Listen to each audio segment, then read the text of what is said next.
You are given a population with n equals to 10 scores, where the sum of x equals to 40 and the sum of x squared equals to 200. Determine the sum of squares for this population. It's either 40, 160, 200, or 400. Now there are two different formulas for the sum of squares, the first being the definitional. And the definitional asks us to work with the sum of the squared deviations from the mean.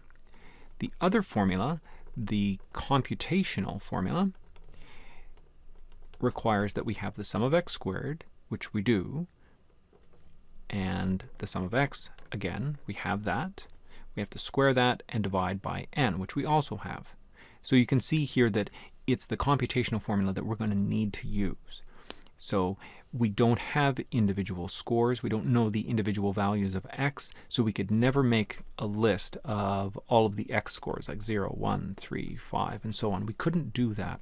So we couldn't create a column where we find the deviations and so on. We can't do that.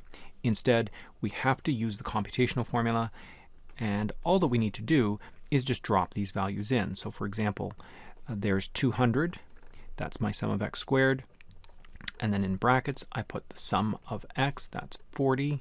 I'm going to square that, and I'm going to divide by n is 10. 40 squared is 1600. 1600 divided by 10 is 160. 200 minus 160 gives me 40, and so the answer is A, 40.